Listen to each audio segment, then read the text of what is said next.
अंग्रेजी की बात जब जब होगी टेंसेस को आप नहीं भूल सकते हैं, चाहे अंग्रेजी पढ़ने की बात हो, लिखने की बात हो, बोलने की बात हो, क्वेश्चन सॉल्व करने की बात हो, टेंस जो है वो आपको आना ही पड़ेगा, आना ही चाहिए, इससे बचने का उपाय नहीं है। तो बेहतर है सबसे पहले इसी को सीख लिया जाए। क्लास को चलिए शुरू करेंगे, पूरा कॉन्सेप्ट आज डिस्कस करेंगे, सब कुछ सिखाऊंगी, सब कुछ बताऊंगी, आसान तरीके से सीखेंगे। उसके पहले हमारी ऐप, हमारी पेड क्लासेस और हमारी किताबों से जुड़ी जानकारी के लिए इस नंबर पर व्हाट्सएप मैसेज कर लीजिएगा। साथ ही आप देख रहे हैं संरीति इंग्लिश अकेडमी और मैं हूं प्रीति मैम। सब्सक्राइब करके बेल नोटिफिकेशन को भी ऑन कर लीजिएगा। क्लास है, चलिए सीखते हैं, शुरू करते हैं आज की क्लास।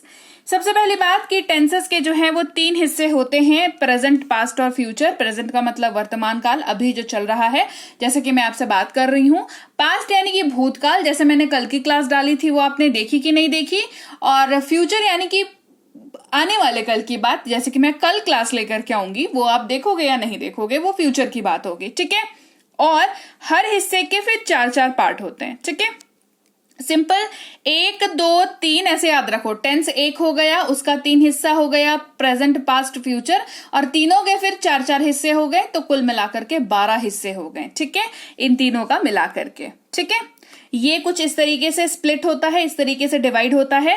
प्रेजेंट में simple, continuous, perfect, perfect continuous, past में भी ये चारों आते हैं और फ्यूचर में भी ये चारों आते हैं। नेमिंग में मैं नहीं जा रही हूं बिकॉज इट्स वेरी सिंपल। अगर प्रेजेंट की बात कर रहे हैं तो सिंपल प्रेजेंट, पास्ट की बात कर रहे हैं तो सिंपल पास्ट, फ्यूचर की बात कर रहे हैं तो फ्यूचर सिंपल। ठीक है, ऐसे आगे पीछे नाम को लगा करके आप इसके नाम का सॉर्टिंग ऑर्डर याद कर सकते हो, and that is not important. ठीक है, what is important is that is कि आपको पता हो कि कैसे वाक्य बन रहा है, यही इंपॉर्टेंट है। ठीक है, क्योंकि रिजल्ट ही मायने रखता है। चलिए सबसे पहले बात करेंगे हम सिंपल प्रेजेंट की, शुरुआत से ही शुरुआत करेंगे हम। सिंपल प्रेजेंट की हम बात करेंगे और हम सबसे पहले पहचानना सीखेंगे कि अपने जो आप वाक्य बोलते हो, हिंदी वाले वाक्य, आप ऐसा क्या देखो उस वाक्य में कि आपको ये पता चल जाए कि अच्छा ये सिंपल प्रेजेंट का हमारा वाक्य है। तो आपको मॉनिटर करना होगा जो आप बोल रहे हो उसको। ठीक है, हिंदी जो आप बोल रहे हो उसको आपको मॉनिटर करना होगा। ठीक है, क्या क्या मॉनिटर करेंगे उसमें? अगर आप अपने वाक्य के अंत में ता हूं, ता है, ते हैं या ती है का इस्तेमाल कर रहे हैं, क्या कर रहे हैं? ता हूं, ता है, ती है या ते है का इस्तेमाल कर रहे हैं, तो आपको समझना होगा ये वाक्य है किसका? ये वाक्य है सिंपल प्रेजेंट का। जैसे मैं खाता हूं, मैं खाता हूं। ठीक है, अब ये बनाएंगे कैसे? पॉइंट यहां पर है। पहला स्टेप क्या है? नंबर 1 स्टेप है वाक्य को पहचानना, अपने हिंदी के वाक्य को पहचानना कि ये कैसा वाक्य है। ठीक है, अब पहचान लिया तो उसको इंग्लिश में ट्रांसलेट करेंगे ना, उसको इंग्लिश में हम पढ़ रहे हैं उस चीज को। ठीक है, तो ये कैसे करेंगे? ये हम करेंगे स्ट्रक्चर की मदद से। अंग्रेजी में इसको स्ट्रक्चर कहते हैं या समझ लो फॉर्मूला कहते हैं। जैसे मैथ्स हमने पढ़ा था ना, हमने पढ़ा था a + b का whole square is equal to a² + b² + 2ab, है ना। ये हमने पढ़ा था कब? जब हम मतलब मैथ्स बना रहे थे, राइट। तो मैथ्स का ये फॉर्मूला कैसा बना? a + b का होल स्क्वायर ब्रैकेट में डाल के ऊपर में 2 लिख दिया, इक्वल टू करके उसको a + b+ ऐसे करके हमने इसको लिखा। तो जैसे वो मैथ्स का फॉर्मूला है, इंग्लिश का फॉर्मूला स्ट्रक्चर होता है। ठीक है, इसी के ऊपर पूरी कहानी, पूरी की पूरी गेम इसी के ऊपर चलती है। स्ट्रक्चर क्या है? स्ट्रक्चर है हमारा subject plus verb plus other words, ये हमारा स्ट्रक्चर है। इसका मतलब क्या है? इसका मतलब सिंपली ये है कि आपको मैंने जैसे, क्योंकि पहले मैंने सब्जेक्ट लिखा हुआ है, तो आपको सबसे पहले जो है वो सब्जेक्ट लिखना है। वाक्य में ढूंढ के सबसे पहले क्या लिखेंगे? सब्जेक्ट लिखेंगे। फिर क्या लिखना है? फिर V1 लिखना है, वो लिख दिया हमने। फिर हमने अदर वर्ड्स लिखना है। ठीक है, जो भी बचे हुए हैं वो हमारे अदर वर्ड्स हो गए, वो लिखना है आपको वहां पर। ठीक है, तो आप कैसे इसको कन्वर्ट करोगे? देख लो, मैं खाता हूं, ये वाला वाक्य हमने पहचान लिया। इस वाक्य में सबसे पहले हमें सब्जेक्ट ढूंढना है। ये सब्जेक्ट हमने ढूंढ लिया, सब्जेक्ट हमारा है मैं, क्योंकि SVO वाली क्लास में करा चुकी हूं। ठीक है, SVO सब्जेक्ट वर्ब ऑब्जेक्ट क्या होता है, कैसा होता है, कैसे पहचानते हैं, ये क्लास में ऑलरेडी करा चुकी हूं। ठीक है, तो वो क्लास देख लेना। अगर आपको वाक्य में सब्जेक्ट ढूंढना नहीं आता, वर्ब ढूंढना नहीं आता, ऑब्जेक्ट ढूंढना नहीं आता, तो वो वाली क्लास, SVO वाली क्लास करना। ठीक है, चलो, तो मैं खाता हूं, इस वाक्य का सब्जेक्ट है मैं, और आपको इसको सबसे पहले लिखना है। इसकी इंग्लिश क्या होती है? मैं की होती है आई, तो आई को सबसे पहले लिख दिया। ठीक है, आई लिख दिया। फिर क्या लिखना है हमें, वर्ब वन। अब ढूंढो इस वाक्य में वर्ब वन क्या है। खाने की बात हो रही है, खाने की बात हो रही है, तो खाना, इसकी अंग्रेजी क्या होती है, इसकी अंग्रेजी होती है ईट। तो वर्ब वन लिखना है, वर्ब वन ही होता है, ईट का वी वन ही होता है, ठीक है, ईट ही होता है, तो ईट लिख दिया। ये वाक्य बन गया, मैं खाता हूं, आई ईट। अब आप पूछोगे कि मैम अदर वर्ड्स भी आपने स्ट्रक्चर में बताया पर वाक्य में तो नहीं बताया, तो समझो इस वाक्य में अदर वर्ड्स नहीं है। कैसा होता अदर वर्ड्स अगर होता, तो यही वाक्य होता, मैं आम खाता हूं। तो ये जो आम एक्स्ट्रा वर्ड है ना, ये अदर वर्ड्स की जगह पर आ जाता, क्या हो जाता, आई ईट मैंगो। ठीक है, तो मैंगो यहां पर लिखा जाता और वो हमारा अदर वर्ड्स कहलाता। क्लियर हो गई बात। चलो अब समझना होगा कि रूल है क्या कुछ, क्या ऐसे ही है हम बिल्कुल एकदम नाक की सिधाई पे ट्रांसलेशन करते चलेंगे। द आंसर इज नो, आपको कुछ रूल्स फॉलो करने होंगे। सबसे पहला रूल, और वो ये सिंपल प्रेजेंट पे ही लगता है, that is I you we they. अगर आपका वाक्य का सब्जेक्ट है तो वर्ब वन का यूज होता है। वहीं पर अगर आपका वाक्य का सब्जेक्ट ही, शी, इट या कोई भी नाम है तो वर्ब तो लगेगा, उसके साथ या तो एस लग जाएगा या तो ईएस लग जाएगा। किसके साथ, वर्ब के साथ। गो है तो ईएस लगेगा, गोज बन जाएगा। प्ले है तो एस लगेगा, प्लेज बन जाएगा। ठीक है, चलिए अब बात करेंगे हम सिंपल पास्ट की। किसकी बात करेंगे, सिंपल पास्ट की। वाक्य कैसे पहचानेंगे, स्टेप्स हमेशा याद रखना, ठीक है। स्टेप वन है हमारा वाक्य, हिंदी का वाक्य पहचानना। स्टेप टू है हमारा स्ट्रक्चर को याद रखना। स्टेप थ्री है हमारा स्ट्रक्चर के हिसाब से वाक्य को कन्वर्ट करना। ठीक है, पहला स्टेप है हमारा कि अगर वाक्य में या, ये, ही, ता, था, ती, थी, ते, थे अगर लिखा हुआ है तो आपको सिंपल पास्ट का जो है वो ये वाक्य है, ये आपको पहचान में आ जाना चाहिए। ठीक है, जैसे मैंने खाया या मैं खाता था। ठीक है, स्ट्रक्चर क्या फॉलो होगा, मैंने खाया, ये स्ट्रक्चर हो जाएगा subject plus V2 plus other words. Subject हो गया मैंने, ये हो गया आई। जो वर्ब है वो क्या होता है, खाने का। V2 क्या होता है, एट, तो आई एट। अब यहां पर अगर होता मैंने आम खाया तो होता आई एट मैंगो, अदर वर्ड्स हो जाता। ठीक है, चलो इसका कोई रूल है क्या, जवाब है नहीं। ये सब्जेक्ट हमारा कोई सा भी हो, I you we they he she it या कोई भी नाम हो, ये हर जगह पे V2 का ही यूज किया जाएगा। क्लियर। बात करेंगे सिंपल फ्यूचर वाले वाक्य की। किसकी बात करेंगे, सिंपल फ्यूचर वाले वाक्य की हम बात कर लेंगे। ठीक है, अब सिंपल फ्यूचर वाले वाक्य में आपको क्या दिखना चाहिए, दिखेगा ऊंगा, एंगे, एगी, एगा। अगर ये आपको अपने वाक्य में इस्तेमाल होते हुए दिख रहे हैं तो आपको यहां पर समझना होगा कि ये सिंपल फ्यूचर का वाक्य है। क्या होगा, मैं खाऊंगा, ऐसा वाक्य है ना, मैं खाऊंगा, मैं जाऊंगा, वो आएगी, वो करेगा, ऐसा टाइप का अगर वाक्य यूज कर रहे हैं तो आपको क्या यूज करना, ये समझना होगा क्या है, ये सिंपल फ्यूचर का वाक्य है, ये समझना होगा। चेंज कैसे करेंगे, मैं खाऊंगा, हमने ये स्ट्रक्चर को फॉलो करना है, subject plus will plus V1 plus other words. ठीक है, तो ये अदर वर्ड्स यहां पर आ गया। ठीक है, तो मैं खाऊंगा हो जाएगा सब्जेक्ट, यहां पर क्या है, मैं यानी कि आई। विल जो है वो फ्यूचर वाले वाक्यों में एक्स्ट्रा ऐड होता है, ये रूल है एक तरीके से, है ना। तो आई विल, V1 क्या होता है, खाने की बात हो रही है, खाना यानी कि eat, I will eat. Other words जो है वो नहीं है इस वाक्य में तो हमने नहीं लिखा, अगर होता तो हम जरूर लिखते। बात करेंगे अब हम लोग दूसरे फॉर्मेट की, जो कि है कॉन्टिन्यूअस का फॉर्मेट। ठीक है, कॉन्टिन्यूअस वाले वाक्य कौन सा होता है, ऐसा वाक्य जिसके अंत में रहा हूं, रहे हैं, रही है, रहा है, ऐसा कुछ अगर यूज हो रहा है तो ये कॉन्टिन्यूअस का वाक्य कहलाता है। इन शॉर्ट, जहां पर जिस वाक्य से आपको ये पता चल रहा है कि कोई काम जो है वो जारी है तो वो कॉन्टिन्यूअस का वाक्य कहलाता है। जैसे मैं खा रहा हूं, मैं सो रहा हूं, वो आ रही है, वो खेल रहा है, इस तरीके का वाक्य, काम जो है वो चालू है अभी भी। तो सबसे पहले मैं खा रहा हूं, ये प्रेजेंट कॉन्टिन्यूअस का वाक्य हो गया। स्ट्रक्चर होगा इसका सब्जेक्ट प्लस या तो एम, या तो इज, या तो आर। मतलब सब्जेक्ट हम लिखेंगे, उसके बाद या तो एम लिखेंगे सब्जेक्ट के हिसाब से, या तो इज लिखेंगे सब्जेक्ट के हिसाब से, या तो आर लिखेंगे वो भी सब्जेक्ट के हिसाब से ही, एक ही लिखा जाएगा वाक्य में। ठीक है, और कब ये लिखेंगे, कब ये लिखेंगे, कब ये लिखेंगे, यानी कि कब इज लिखेंगे, कब एम लिखेंगे, कब आर लिखेंगे, ये मैं आपको आगे बताऊंगी। उसके साथ V4 का जो है वो यूज होता है वर्ब का चौथा रूप। वर्ब का चौथा रूप में ING लिखा हुआ रहता है, ये बात हमेशा याद रखना। मैं खा रहा हूं, सब्जेक्ट है हमारा मैं यानी कि आई, आई के साथ हमेशा एम लगता है तो एम लग गया, उसके बाद ईट के साथ आईएनजी लगेगा तो वो ईटिंग बन जाएगा, इसी वजह से ये आई एम ईटिंग हो जाएगा। अब अदर वर्ड्स यहां पर नहीं है तो हमने नहीं लिखा। अगर होता कि मैं आम खा रहा हूं, कह देते I am eating a mango. ठीक है, चलो आई होगा तो एम लगेगा, यूवी दे होगा तो आर लगेगा, ही शी इट नेम होगा तो इज लगेगा। That is it. यही इतना ही सिंपल है, आपको यही इसी को याद रखना है और ये प्रेजेंट में आपको याद रखना है। ये सबका इस्तेमाल जो है वो प्रेजेंट में किया जाएगा। ठीक है, बात करेंगे पास्ट कॉन्टिन्यूअस की, जहां पर काम जो है पास्ट में यानी कि भूतकाल में जारी था।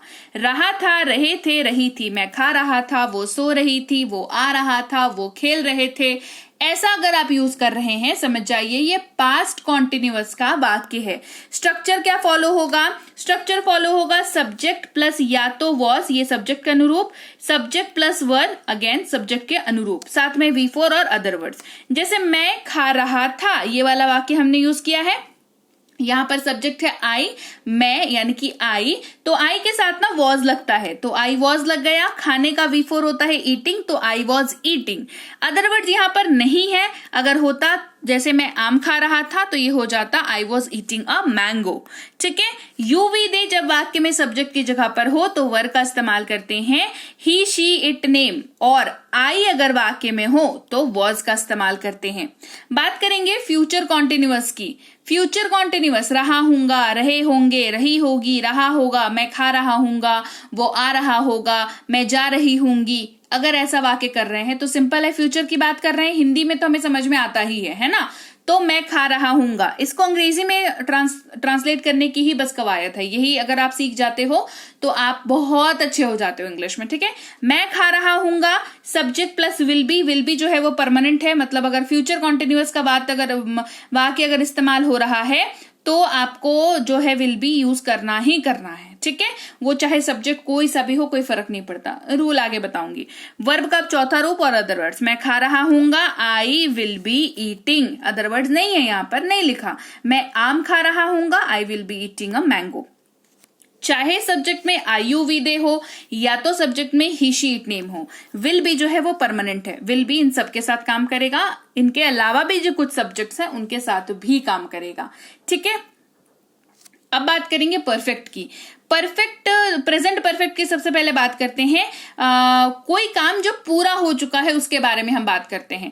मैं खा चुका हूं, मैंने खा लिया है, उसने खा ली है, चुका हूं, चुकी हूं, चुके हैं, चुका है, या फिर या है, ये है, ये है, अगर वाक्य में यूज कर रहे हैं तो वो प्रेजेंट परफेक्ट का वाक्य है। और कुछ ऐसे ट्रांसलेट होगा, मैं खा चुका हूं, ये वाक्य हमारा है। ठीक है, सब्जेक्ट प्लस या तो हैव या तो हैज, डिपेंडिंग ऑन कि हमारा सब्जेक्ट क्या है। इसके साथ एक खास चीज आपको याद रखनी है कि परफेक्ट वाला जो भी सेक्शन होता है, प्रेजेंट परफेक्ट, वर्ब के तीसरे फॉर्म का यूज होता है। ठीक है, मैं खा चुका हूं, सब्जेक्ट हमारा आई है, आई के साथ हैव लगता है तो आई हैव कर लिया। खाने की बात हो रही है, ईट होता है उसकी अंग्रेजी और उसका V3 होता है ईटन, तो I have eaten. Other words इस वाक्य में नहीं है। रूल क्या होगा, IUV के साथ हैव लगेगा, ही शी इट नेम के साथ हैज लगेगा। बस इतना ही रूल आपको याद रखना है।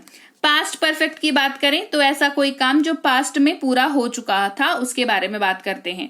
चुका था, चुकी थी, चुके थे, या था, ये थी, ये थे। मैं खा चुका था, मैंने खा लिया था। अगर ऐसा यूज कर रहे हैं तो वो पास्ट परफेक्ट का वाक्य है और ये स्ट्रक्चर फॉलो होगा। मैं खा चुका था, subject plus had plus V3 plus other words. ठीक है, तो आई हैड ईटन, मैं खा चुका था, मैं यानी कि आई, हैड तो लगेगा ही इसमें क्योंकि पास्ट परफेक्ट का है। चुका था देख के हमने समझ लिया। खाने की बात हो रही है, उसका V3 यूज होना है तो eaten, I had eaten. Other words again इस वाक्य में नहीं है। चाहे IUV दे हो या ही शी इट नेम हो, हैड इन दोनों के साथ ही इस्तेमाल हो जाएगा। फ्यूचर परफेक्ट की बात करेंगे, कोई काम फ्यूचर में पूरा हो चुका होगा ऐसा आप बात कर रहे हो। ठीक है, चुका हूंगा, चुका होगा, चुके होंगे, चुकी होगी, या होगा, ये होंगे, ही होगी। अगर ऐसा यूज कर रहे हैं हिंदी के वाक्य में तो आप आराम से जो है समझ सकते हैं कि ये फ्यूचर परफेक्ट का वाक्य है। मैं खा चुका हूंगा या मैंने खा लिया होगा। मैं खा चुका हूंगा, चलिए इसको ट्रांसलेट करते हैं। Subject plus will have plus V3 plus other words, तो आई विल हैव ईटन है ना, ये यहाँ पर V3 होगा eaten, I will have eaten. तो विल हैव जो है ये सबके साथ यूज हो जाएगा। IUV दे हो या ही शी इट शीट नेम हो, विल हैव जो है सबके साथ यूज होगा। अब बात करेंगे हम लोग चौथे पड़ाव की, that is present perfect continuous. कैसा वाक्य होता है ये? ऐसा वाक्य जिसके अंत में ता रहा हूं, ते आ रहे हैं, ती आ रही है, ता आ रहा है, ठीक है। मैं खाता आ रहा हूं, ठीक है। कैसे यूज होगा? सब्जेक्ट प्लस हैव बीन या तो हैज बीन, इसके साथ भी बीन लगेगा, इसके साथ भी बीन लगेगा। अब ये किसके साथ लगेगा और ये किसके साथ लगेगा, ये सब्जेक्ट के ऊपर डिपेंड होगा। उसके साथ V4 का यूज होता है, जैसे आई हैव बीन ईटिंग, यहां पर ईट के साथ ING लग जाएगा, ठीक है। आई हैव बीन ईटिंग, ये ऐसे इस्तेमाल होगा। IUV हो या ही शीट नेम हो, हैव बीन जो है IUV के साथ यूज होगा, हैज बीन जो है ही शीट नेम के साथ यूज होगा। पास्ट परफेक्ट कॉन्टिन्यूअस की बात करेंगे, ता आ रहा था, ते आ रहे थे, ती आ रही थी। जैसे कि मैं खाता आ रहा था, वह गाता आ रहा था, वह आती आ रही थी, ठीक है। इस तरीके से मैं खाता आ रहा था यूज करेंगे subject plus had been plus V4 plus other words. I had been eating, चाहे IUV हो चाहे ही शीट नेम हो, हैड बीन इन सब के साथ यूज किया जाएगा, ठीक है। कोई कंफ्यूजन यहां तक? अब बात करते हैं फ्यूचर परफेक्ट कॉन्टिन्यूअस की। ये ऐसा वाक्य बनता है, मैं खाता आ रहा रहूंगा। ये टेंस जो है ना, व्यवहारिक तौर पर हम लोग इस्तेमाल नहीं करते हैं। ऐसा वाक्य कभी बोला है? नहीं बोला ना, नहीं बोला ना ऐसा वाक्य। तो जब ऐसा वाक्य प्रैक्टिकल लाइफ में यूज नहीं होता है, इसकी वजह से इसको पढ़ने की जरूरत आपको नहीं है, क्योंकि आप अंग्रेजी बोलने के लिए पढ़ रहे हो, है ना। प्रैक्टिकल यूजेज भी तो कुछ होता है ना, प्रैक्टिकल यूजेज भी तो होना चाहिए। तो ये क्योंकि प्रैक्टिकल यूज नहीं होता है, तो इसको अब हम लोग नहीं पढ़ते हैं टेंसेस में, इसका टेंसेस का हिस्सा इसको नहीं। तो लीजिए भाई, ये थी आज की क्लास। तो क्लास अगर आप यहाँ तक देख रहे हैं, इसका मतलब है कि आप बहुत सीरियस हैं अंग्रेजी बोलने को लेकर के, और यकीन मानिए ये क्लास आपके बहुत काम आएगी अंग्रेजी बोलने को लेकर के। तो क्लास कैसी लगी कमेंट करके मुझे जरूर बता दीजिएगा। क्लास को लाइक और शेयर तो आपने कर ही दिया होगा। आप देख रहे हैं संरीति इंग्लिश अकेडमी, मैं हूं प्रीति मैम। सब्सक्राइब करके बेल नोटिफिकेशन भी फटाफट से ऑन कर दीजिए। इसके अलावा हमारी जो ऐप है संरीति इंग्लिश अकेडमी, सेम नाम से ऐप है, वहां पर आपको बेसिक से प्रो स्पोकन इंग्लिश का कोर्स, इंग्लिश राइटिंग का कोर्स जिसमें आप अंग्रेजी लिखना सीखते हैं, इंग्लिश ग्रामर का कोर्स, इंग्लिश रीडिंग का कोर्स आपको मिल जाएगा ऐप पर। इसके अलावा अंग्रेजी पढ़ने में अगर दिक्कत आती है, स्पेलिंग्स में दिक्कत आती है, तो ये अंग्रेजी पढ़ने का रामबाण ट्रिक, ये जो किताब है ये Amazon पर अवेलेबल है। आप सिंपली इस बुक का टाइटल यहां से देख करके आप Amazon पे सर्च करके इस बुक को अपने घर पर कैश ऑन डिलीवरी के साथ भी मंगवा सकते हैं। इसके अलावा अगर आपको ई बुक्स की जरूरत है, तो चाहे वो वर्ड मीनिंग की ई बुक हो, टेंसेस की हो, आपके स्पोकन इंग्लिश की हो, ग्रामर की हो, या मिनी स्पोकन इंग्लिश स्ट्रक्चर्स की हो, जो कि क्विक रिवीजन का आपको मौका देती है, क्विक समझने का आपको मौका देती है, ये सारी की सारी ई बुक्स जो है हमारी ऐप पर अवेलेबल है। ऐप में जाकर के आप इनको इजीली वहां पर ले सकते हैं। इसके अलावा हमारी क्लास, हमारी पेड क्लास या किसी भी तरीके की अंग्रेजी को लेकर के समस्या अगर आपको आ रही है, तो इस नंबर पर व्हाट्सएप मैसेज करके आप हमारे साथ संपर्क कर सकते हैं, हमारे ग्रुप में जुड़ सकते हैं। और इस किताब को मंगवाने के लिए भी आप सिंपली इस नंबर पर व्हाट्सएप मैसेज करके भी इस किताब को अपने पास मंगवा सकते हैं। और हमारा ऐप कुछ ऐसा दिखता है गूगल प्ले स्टोर पर, वहां पे आपको यहाँ पर इंस्टॉल कर लेना है ऐप को अपने मोबाइल पर। इसके अलावा व्हाट्सएप का ग्रुप हमारा जरूर ज्वाइन करके रखें, रोज की फ्री क्लासेस आपको मिल जाती हैं। टेलीग्राम का चैनल हमारा जरूर ज्वाइन करके रखें, वहां पर भी आपको क्लासेस मिल जाती हैं, कुछ इंपॉर्टेंट अनाउंसमेंट होता है वो भी आपको पता चल जाता है, और ऐसे आप जो है अंग्रेजी के संपर्क में बने रहते हैं। तो thank you so much for watching आज की क्लास को। मैं आपसे मिलूंगी आपकी अगली क्लास में। Till then thank you so much for watching. Stay tune to Sanriti English.